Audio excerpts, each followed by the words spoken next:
Hi friends, இன்னைக்கு ஒரு Sunday lunch menu தான் பார்க்க போகிறோம். நார்மலாக சண்டே அப்படின்னாலே நம்ம எப்பயும் செய்கிற ஒரு ரெகுலரை விட கொஞ்சம் வித்தியாசமாக செய்கிறது எல்லார் வீட்லேயும் வழக்கம் தான். எங்கள் வீட்டில் ரெகுலர் அப்படின்னு பார்த்தீங்கன்னா சாம்பார், ரசம், பொரியல், கூட்டு அது வந்து கொஞ்சம் ரெகுலராக இருக்கும். இன்றைக்கி வந்து என்ன மெனு, அதுக்கு என்னலாம் நான் ரெடியாக எடுத்து வச்சுருக்கேன் அப்படிங்கிறத ஃபஸ்ட்டு பார்த்துடலாம். ஸோ ஒன்று வந்து நார்மல் பச்சரிசி ஒயிட் ரைஸ் ஊற வச்சுருக்கேன். இன்னொன்று வந்து பாசுமதி ரைஸ் வந்து ஊற வச்சுருக்கேன். ஒரு அரை மணி நேரமாக ரெண்டும் ஊறிட்டுருக்கு.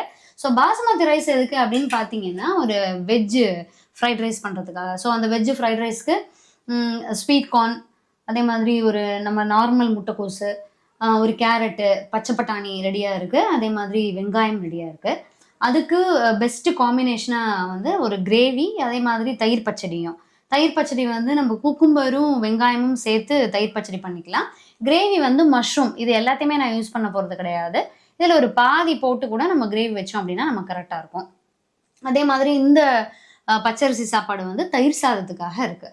ஸோ இப்போ நம்ம ஃப்ரைட் ரைஸ் வித் கிரேவி ஒரு நல்ல காம்பினேஷனாக இருந்தாலும் அதுக்கு ஒரு சப்பாத்தி வந்து இன்னும் பெஸ்ட் காம்பினேஷனாக இருக்கும். ஸோ அந்த சப்பாத்தி வந்து நார்மல் சப்பாத்தியில் ஒரு மல்டி கிரெயின் சப்பாத்தியாக வச்சுக்கலாம், மல்டி மில்லட் சப்பாத்தியாக வச்சுக்கலாம் அப்படின்னு சொல்லிட்டு. ஸோ அது மாவு பிசையும் போது அதை பற்றி நான் உங்களுக்கு வந்து என்ன மாவு அப்படிங்கிறத சொல்கிறேன். ஸோ இப்போ வந்து எல்லாமே ரெடியாக இருக்குது. ஆஸ் யூஷுவல் எப்போதும் போல் நான் வந்து ஒரு கிச்சனுக்கு வர்றது, நம்ம எந்த டைம் வந்து நம்ம சமையல் செஞ்சாலும் கொஞ்சம் அந்த அடுப்பு கொஞ்சம் க்ளீனாக இருந்ததுன்னா நமக்கு ரொம்ப சுறுசுறுப்பாக இருக்கும், ஒரு ஆக்டிவாக இருக்கும் செய்கிறதுக்கு. இந்த இடம் கொஞ்சம் ரொம்ப கண்ணாபின்னான்னு போட்டு வச்சுருந்தோம் அப்படின்னா நமக்கே ஒரு நம்மளை அறியாமையே ஒரு எரிச்சல் வர ஆரம்பிக்கும். ஸோ அதனால் நான் எல்லாமே ரெடியாக எடுத்து வச்சாச்சு. இப்போ ஃபஸ்ட்டு நம்ம நறுக்க வேண்டியதெல்லாம் நறுக்கிடலாம். நான் இப்போ வானொலியில் தான் இன்றைக்கி பண்ண போகிறேன் ஃப்ரைட் ரைஸை. இது வந்து குக்கர் வந்து யூஸ் பண்ண போகிறதில்ல, தயிர் சாதத்துக்கு மட்டும் தான் குக்கர் யூஸ் பண்ண போகிறேன். ஸோ அதே மாதிரி இங்கே பார்த்தீங்க அப்படின்னா மத்தியானத்துக்காக காலம்பரையே நல்ல தயிர் வந்து உர ஊற்றி ரெடியாக இருக்குது. ஸோ ஃப்ரெஷ்ஷாக இருக்குது. அதனால் சாலடுக்கு வந்து தயிர் சாதத்துக்கும் கரெக்டாக இருக்கும். இப்போ நம்ம காய்கறிகள் எல்லாத்தையுமே நறுக்க ஆரம்பிச்சிடுவோம். ஃபஸ்ட்டு கிரேவியை ரெடி பண்ணிடலாம். ஒரு வானலியில் ஒரு 2-3 டீஸ்பூன் அளவுக்கு நார்மல் ரீஃபைண்ட் ஆயில் விட்டுருக்கேன். கசூரி மேத்தி காஞ்ச வெந்தயில ஒரு 1/4 டீஸ்பூன் அளவுக்கு போட்டிருக்கேன். அது கூட வந்து இப்போ ஒரு 1/4 டீஸ்பூன் அளவுக்கு ஜீரகம், 1/4 டீஸ்பூன் அளவுக்கு சோம்பு. இதை நல்லா ஃப்ரை ஆகட்டும். இது கூடவே நம்ம என்ன பண்ணிடலாம் அப்படின்னா, நான் எடுத்து வச்சுருந்த ஒரு மீடியம் சைஸ் 4 பெரிய வெங்காயத்தை தோல் நீக்கி நறுக்கி வச்சுருக்கேன். இதை வந்து ஃபஸ்ட்டு வதக்கிடலாம். இதை நல்லா வதங்கினதுக்கப்புறமா புளிப்பு கம்மியாக வேணும் கிரேவிக்கு அப்படிங்கிறவங்க ஆப்பிள் தக்காளி யூஸ் பண்ணிக்கலாம். இல்லை எனக்கு நல்ல புளிப்பு வேணும் அப்படிங்கிறவங்க நாட்டு தக்காளி யூஸ் பண்ணிக்கலாம். எனக்கு புளிப்பு கம்மியாக வேணுங்கிறதுனால நான் நல்ல பழுத்த 2 ஆப்பிள் தக்காளி ரெடியாக எடுத்து வச்சுருக்கேன். ஸோ வெங்காயம் வதங்கினதுக்கப்புறமா தக்காளியை சேர்த்து வதக்கி அதை வந்து நல்லா ஆற வச்சு கிரேவியாக அரைச்சி எடுத்துருவோம். ஃப்ரெண்ட்ஸ், இப்போ வந்து தயிர் சாதத்துக்கு சாதம் வச்சலாம் கொஞ்சம் குழைவாகவே, ஒரு பங்கு அரிசிக்கு 4 பங்கு அளவுக்கு தண்ணி அளவுக்கு வச்சுருக்கேன். இது வந்து நான் வெண்ணெயில் இப்போ மஷ்ரூமை வந்து வதக்கிடலாம் அப்படின்னு சொல்லிட்டு. ஸோ வெண்ணெய் மெதுவாக அப்படியே உருகிட்டு இருக்கு. இங்கே வந்து நம்ம கிரேவிக்கு தக்காளி வெங்காயம் நல்லா வதங்கிட்டு இருக்கு. ஸோ நல்லா வதங்கினதுக்கப்புறம் நான் ஆற வச்சு நல்லா அரைச்சிடுவோம். இப்போ நான் மஷ்ரூமை வந்து இந்த இடத்துல எடுத்து வச்சுருக்கேன். வாஷ் பண்ணி ரெடியாக எடுத்து வச்சுருக்கேன். அதனால் உங்களுக்கு தேவையான சைஸுக்கு குட்டி குட்டியாக வேணும்னா சின்னதாக நறுக்கிக்கோங்க, கொஞ்சம் பெருசாக வேணும் அப்படின்னா 4ஆக நறுக்கிக்கோங்க. அதெல்லாம் நம்மளுடைய ஃபேமிலியோட நீடை பொறுத்து அதெல்லாம் சேஞ்ச் பண்ணிக்கலாம். ஸோ இப்போ இந்த மாதிரி இதை நறுக்கிட்டு நான் நல்லா கோல்டனாக வந்து மஷ்ரூமாக வதக்கிடுவேன். அப்படி வதக்குனா தான் கிரேவி ஆகட்டும் எதுவாக இருந்தாலும் நமக்கு வந்து டேஸ்ட் நல்லாயிருக்கும்.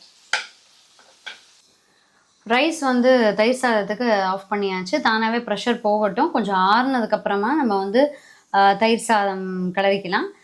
கொஞ்சம் நான் வந்து லைட்டாக இப்போல்லாம் வெயில் கொஞ்சம் அதிகமாகிட்டதுனால ரொம்ப தயிர் சாதத்தை காட்டிலும் மோர் சாதம் வந்து பெட்டராக இருக்குது.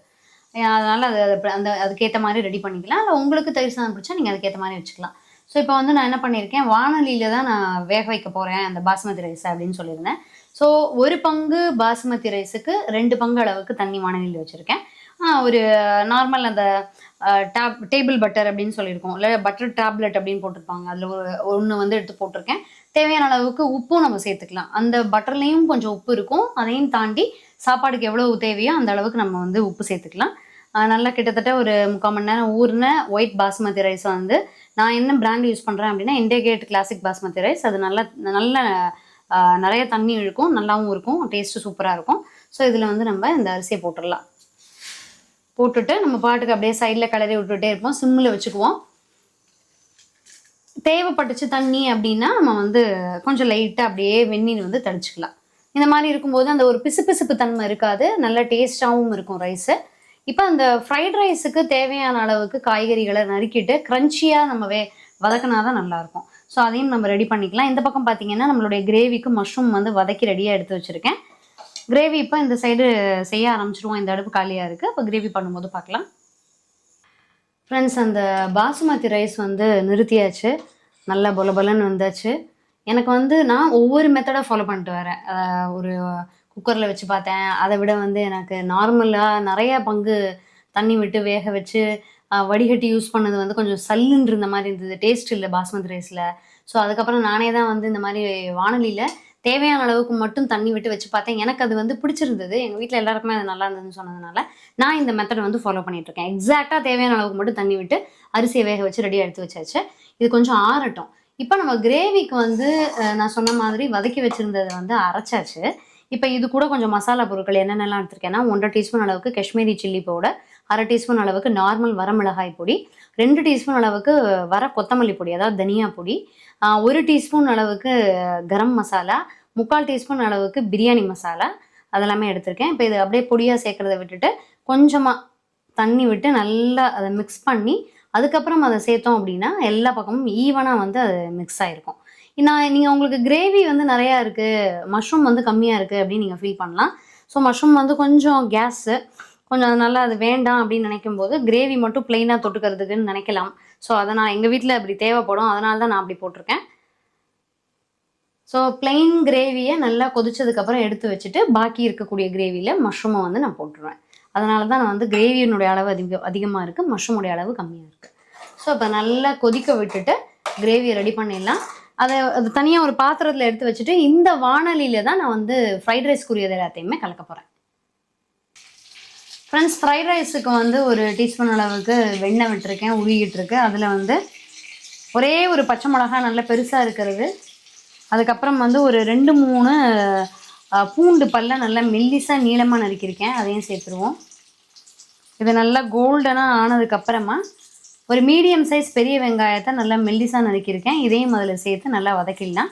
அதுக்கப்புறம் பார்த்தீங்க அப்படின்னா முட்டைக்கோசு, பச்சை பட்டாணி, கேரட்டு, ஸ்வீட் கார்ன் இது எல்லாமே வந்து அதில் சேர்ந்து க்ரன்ச்சியாக இருக்கணும். அதாவது ரொம்ப வெந்துடக்கூடாது, க்ரன்ச்சியாக வதங்குற அளவுக்கு நம்ம ரெடி பண்ணிக்கலாம். இது வந்து செஷ்வான் செஷ்வான் ஃப்ரைட் ரைஸ் மாதிரி வேணும்னு பொண்ணு கேட்டதுனால செஷ்வான் சாஸ் வந்து நம்ம யூஸ் பண்ணிக்கலாம் ஃபைனலாக. ஃப்ரெண்ட்ஸ், இப்போ க்ரன்ச்சியாக காய்கறிகள் எல்லாத்தையுமே சரி பண்ணியாச்சு. இப்போ நான் கொஞ்சமாக அதில் லைட்டாக வந்து செஷ்வான் சாஸ் வந்து ஊற்றிக்கிறேன், ஒரு 2 டீஸ்பூன் அளவுக்கு சாஸு. ஸோ இது கூட வந்து ஒரு டீஸ்பூன் அளவுக்கு ஆயில், 1 டீஸ்பூன் இல்லை ஒரு 2 டீஸ்பூன் அளவுக்கு இருக்கும் அந்த கரண்டி. ஸோ இதையும் போட்டு நல்லா கொஞ்சம் அப்படியே அந்த ஆயிலோடு சேர்ந்து அப்படியே அது மிக்ஸ் ஆகிக்கிட்டோம். நல்லா சூடும் ஆயிடுச்சு. இப்போ அந்த காய்கறிகள் எல்லாத்தையும் அதோட சேர்த்து மிக்ஸ் பண்ணிக்கலாம். மிக்ஸ் பண்ணிவிட்டு வேக மட்டும் விட்டுறாதீங்க, நம்ம ஃப்ரைட் ரைஸ்க்கு வந்து அந்த டேஸ்ட் நல்லா இருக்காது. இப்போ நான் வச்சுருக்கக்கூடிய அந்த சாதத்தை பாஸ்மதி ரைஸ் இருக்கு இல்லையா, அதில் கலக்கி விட்டுறலாம். ஸோ இப்படி இருக்குது. இது எல்லாத்தையுமே சேர்த்து நல்லா கொஞ்சம் ஆறிடுச்சு. இப்போ பார்த்தீங்க அப்படின்னா பெருசாக பாத்திரத்துலலாம் சாப்பாடு ஒன்றுமே ஒட்டலை. அதே மாதிரி நீங்கள் அந்த எக்ஸஸாக இருக்கக்கூடிய வாட்டரை வடிக்கும் பொழுது சாதத்தோட டேஸ்ட்டு, அந்த ரைஸோட வாசனையும் டேஸ்ட்டும் கொஞ்சம் குறையிற மாதிரி எனக்கு ஒரு ஃபீலிங். அதனால தான் நான் இப்படி ஒரு மெத்தடை வந்து ஃபாலோ பண்ணுறேன். நீங்களும் அதை ட்ரை பண்ணி பாருங்கள். ஸோ எல்லா பக்கமும் நல்லா மிக்ஸ் பண்ணிவிட்டு பெப்பர் தூள் உங்களுக்கு எவ்வளோ தேவைப்படுதோ, செஷ்வான் சாஸ் வந்து கொஞ்சம் காரமாக இருக்கும், அது போக ஒரு பச்சை மிளகா சேர்த்துருக்கோம், அதையும் தாண்டி தேவையான அளவுக்கு காரத்துக்கு நம்ம பெப்பர் பொடி வந்து சேர்த்துக்கலாம். ஸோ செஷ்வான் நிறைய காரமாக வேணும் அப்படின்னு சில குழந்தைங்க வந்து விரும்புவாங்க, அவங்களுக்கு வந்து இன்னமும் நீங்கள் சாஸ் வந்து ஆட் பண்ணிக்கலாம். ஸோ நான் பெப்பர் பொடியையும் சேர்த்து ஒரு மிக்ஸ் பண்ணிட்டேன் அப்படின்னா என்னுடைய ஃப்ரைட் ரைஸ் வந்து அப்படியே பலன்னு ரெடி ஆகிடுச்சு பாருங்கள். நல்ல வாசனையும் டேஸ்ட்டும் சூப்பராக இருக்குது. ஸோ அடுத்தது நம்ம ஃபைனலாக பண்ண வேண்டியது என்ன அப்படின்னு பார்த்தீங்கன்னா மல்டி மில்லட் சப்பாத்தி. மாவை வந்து முன்னாடியே பிசைஞ்சு வச்சுட்டா உங்களுக்கு ட்ரை ஆகிடும் அந்த மில்லட்ஸு, அதனால் கையோடு பிசைஞ்சு டக்குன்னு சப்பாத்தி போட்டு எடுத்துடலாம். ஃப்ரெண்ட்ஸ், நான் ஆல்ரெடி சொன்ன மாதிரி கிரேவியை வந்து 2ஆக பிரிச்சுருக்கேன். இது வந்து மஷ்ரூம் கிரேவி, இது நார்மல் பிளெயின் கிரேவி, அந்த மஷ்ரூம் ஆட் பண்ணுறதுக்கு முன்னாடியே சேர்த்தது. ஸோ இப்போ அதை வந்து க்ளோஸ் பண்ணி வச்சாச்சு. இங்கே வந்து நம்மளுடைய பெப்பர் பொடி சேர்த்த அருமையான செஷ்வான் நார்மல் நம்ம பாஸ்மதி ரைஸில் ரெடி ஆகிடுச்சு, செஷ்வான் ஃப்ரைட் ரைஸ். அடுத்தது மல்டி மில்லட் சப்பாத்திக்கு இது என்னென்னலாம் மாவு இதில் கலந்துருக்கு அப்படின்னு பார்த்தீங்கன்னா கம்பு, சோளம், ராகி, அது கூட வந்து இந்த குட்டி குட்டி நம்ம இது இருக்கு இல்லைங்களா, திணை, சாமை, வரகு, அதுவும் சேர்த்து அரைச்ச கோதுமை, அதுவும் கிட்டத்தட்ட 7 தானியங்கள் சேர்த்து அரைச்ச இந்த மாவு தான் வந்து மல்டி மில்லட் மாவு. ஸோ இதில் தான் நான் சப்பாத்தி பண்ண போகிறேன். இது ரைஸும் இருக்கிறதுனால, தயிர் சாதத்துக்கு ஒயிட் ரைஸும் இருக்கிறதுனால, ஒரு ஆளுக்கு ஒரு 2 அளவுக்கு இருந்தாலே கரெக்டாக இருக்கும். ஸோ அதுக்கேற்ற மாதிரி கம்மியாக தான் மாவு போட்டிருக்கேன். ஆஸ் யூஷுவல் எப்போதும் போல் மாவை வந்து பிசைஞ்சு உடனே சப்பாத்தியாக இட்டு போட்டுடலாம். இதை ஊற வச்சோம் அப்படின்னா ரொம்ப ட்ரை ஆகிடும். மல்டி மில்லட் சப்பாத்தி வந்து ரெடி ஆகிடுச்சு. இன்னும் ஃபைனலாக ஒன்று தான் இருக்குது. ஸோ அதையும் வந்து சப்பாத்தி கல்லில் போட்டுடுறேன். அந்த ராகிலாம் இருக்கிறது தெரியும் பார்க்குறதுக்கு. இது கொஞ்சம் வந்து சீக்கிரமாக ட்ரை ஆகிடும் அப்படிங்கிறதுனால கொஞ்சம் லைட்டாக நீங்கள் வந்து பட்டரோ கீயோ இல்லை நார்மல் ஆயிலோ அது நமக்கு என்ன வேணுமோ அந்த மாதிரி தடவிக்கலாம். நான் ஏற்கனவே சொன்ன மாதிரி ரொம்ப கம்மியான குவான்டிட்டி தான், அதான் கரெக்டாக இருக்கும், இல்லாட்டி மீந்து போகும்.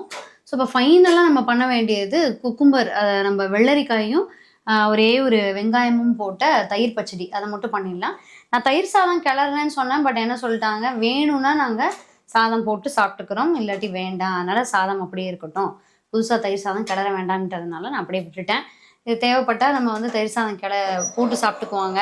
இல்லை அப்படின்னா நைட்டெல்லாம் இந்த மோர் சாதம் சாப்பிட்டா தான் நல்லா இருக்குது, அதனால் இந்த ரைஸ் அப்படியே இருக்குது, பார்த்துக்கலாம் எப்படின்னு சொல்லிட்டு. நம்ம ஃப்ரைட் ரைஸு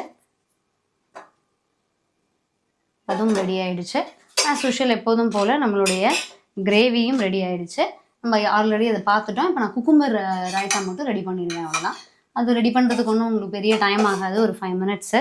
எப்போ நம்ம சாப்பிட போகிறோமோ அந்த டைமில் போட்டால் தான், இல்லாட்டி நீர்த்து போயிடும் அது, அதனால் கரெக்டாக இருக்கும். ஸோ ஃப்ரெண்ட்ஸ், நீங்களும் இந்த மெனுவை வந்து ட்ரை பண்ணி பாருங்கள். ட்ரை பண்ணி பார்த்துட்டு எப்படி இருந்ததுன்னு சொல்லுங்கள். இன்னும் ஒரு நல்ல அருமையான வீடியோவில் சந்திக்கலாம். தேங்க்யூ.